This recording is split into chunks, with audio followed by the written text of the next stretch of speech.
So yun, good morning mga paps, mga padyak. Meron na naman tayong isang project bike na enduro setup. Nakikita nyo naman, grabe yung tindigan niya. Oh.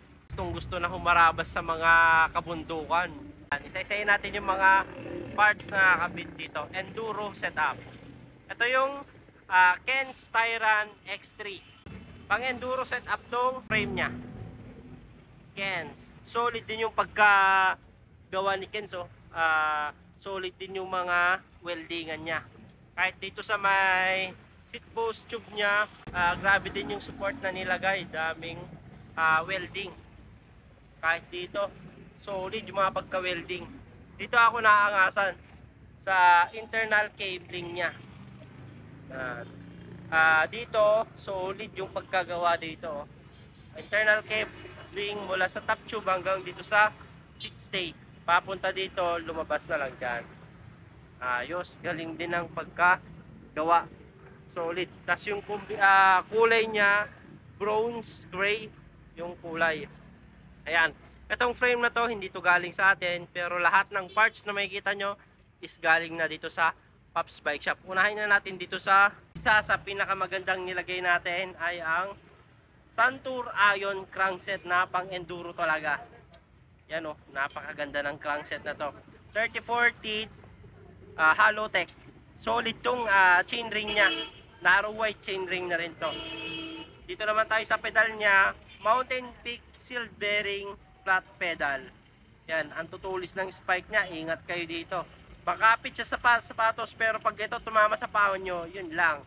Mangyak-ngyak kayo dito. Dito naman tayo sa kadena niya, YBN Gold Chain. Yan. Pag medyo nag-short ka na, pwede mo nang isanla to. Ayan, joke lang. So dito naman tayo sa RD niya, M6100. Siyempre may clutch yan. Dito tayo sa Weapon Elite. Itong dalawang malaki niya, dito, aluminum.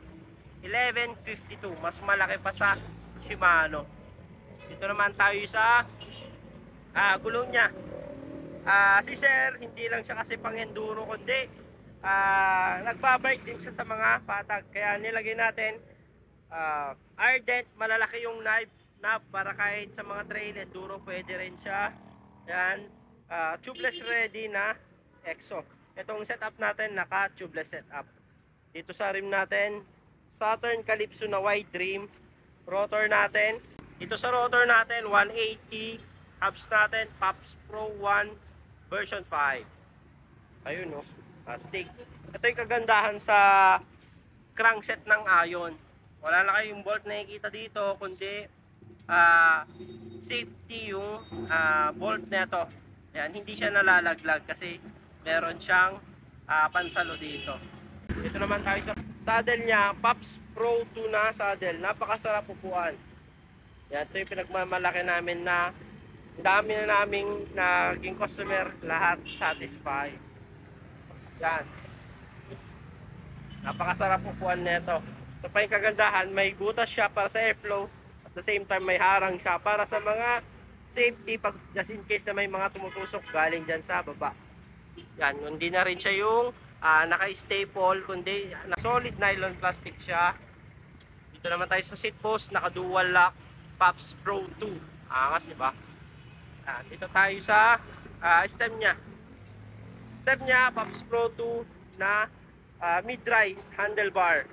Napakaganda. O, dito sa handlebar natin, naka-back sweep. Kung makikita nyo, punta sa inyo yung manubela para hindi tayo nangangalay or nababawasan yung sakit ng kamay natin. Sa stem natin, naka-lifetime warranty. Sa handlebar, lifetime warranty. Sa seat post, lifetime warranty. Dito nyo lang makikita sa Pops Pro 1. Ang set lang neto, stem, handlebar, seat post 1,800. Pero naka-lifetime warranty yan. Sabi nga na iba namin customer, daig pa ng mahaling brand. Ayan. Pops Pro 1 lang, may lifetime warranty. Ito naman tayo sa handle grip, solid.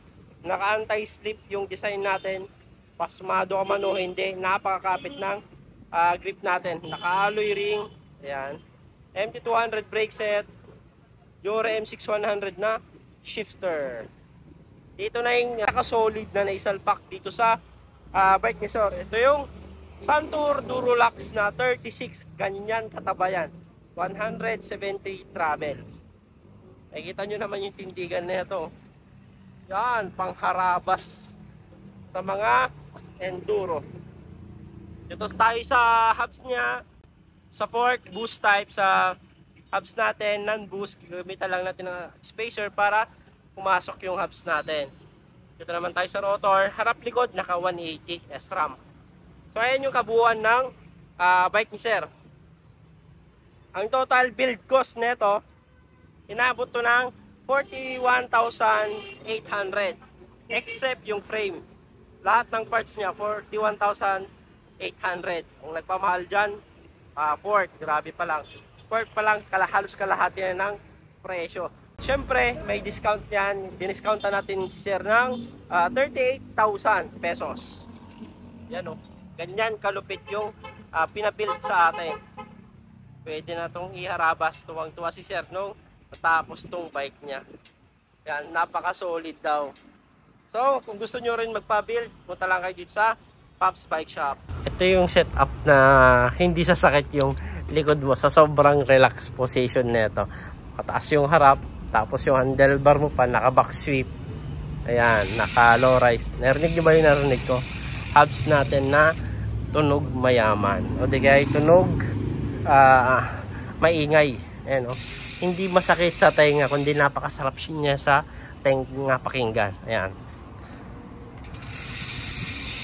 Oh, ayan. Pops Pro 1.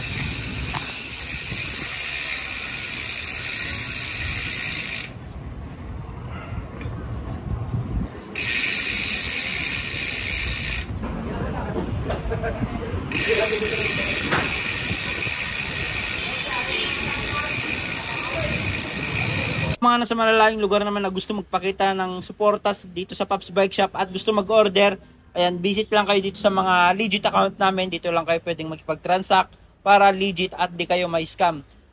Visit lang kayo sa TikTok, Shopee, Lazada namin. Pops Bike Shop Official. Ayan, ito yung mga legit account namin. Jason Bike Parts, Bikers Need. Thank you mga Pops, mga kapadjak. Ayan, dito na kayo makipag-transact at mag-order. Thank you.